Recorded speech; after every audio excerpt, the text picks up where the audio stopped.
Hey guys, welcome back to my channel. అన్ని రోజులు ఒకేలా ఉండవండి. సో నాకు కూడా అటువంటి డేస్ నేను కూడా చూస్తున్నాను. సో ఇంతకుముందు అయితే నేను సేమ్ ఇదే రెస్టారెంట్కి వెళ్ళి ఎప్పుడు నాన్ వెజ్ తినేదాన్ని. సో ఫస్ట్ టైం అనమాట నేను వెజ్ తింటున్నాను. సో వెజ్లో ఏవేవి నేను ఇందులో ట్రై చేశాను, అసలు నేను వెజ్ ఎందుకు తిన్నాను, ఇవన్నీ ఈ వీడియోలో షేర్ చేసుకుంటున్నాను. ఫస్ట్ టైం ఒక రెస్టారెంట్లో, అది లాంగ్ డ్రైవ్లో వెళ్ళి వెజ్ తినడం జరిగింది. ఈ ఒక రెస్టారెంట్లో నేను 3-4 టైమ్స్ అయితే తిన్నాను. సూపర్ అంటే సూపర్గా ఉంటుంది ఫుడ్, నాన్ వెజ్ కానివ్వండి.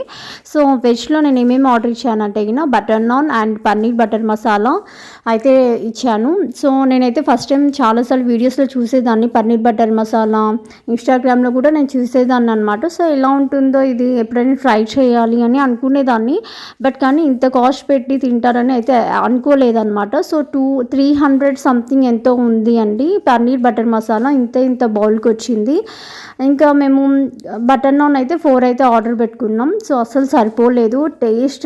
పన్నీర్ బటర్ మసాలా టేస్ట్ అయితే సూపర్ అంటే సూపర్గా ఉంది. గ్రేవీ అయితే ఆ పన్నీర్ అయితే నాకు అంత టేస్ట్ అయితే అనిపించలేదు. గ్రేవీ మాత్రం సూపర్ అంటే సూపర్గా ఉంది. బెస్ట్ కాంబినేషన్ అయితే అనిపించింది.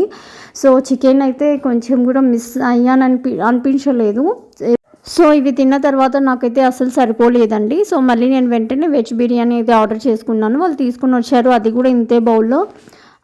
బాగానే టేస్టీ అనిపించింది. బట్ చికెన్ బిర్యానీ ఎంతైనా చికెన్ బిర్యానీ అని మాత్రం అనిపించింది వెజ్ బిర్యానీ ముందర.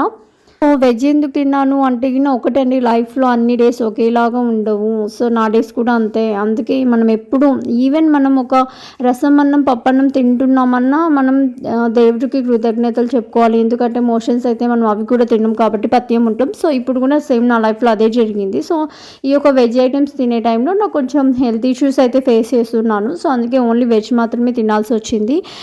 నాన్ వెజ్ తినే డేస్ కూడా రావాలని కోరుకుంటున్నాను. నచ్చితే సబ్స్క్రైబ్ చేసుకోండి.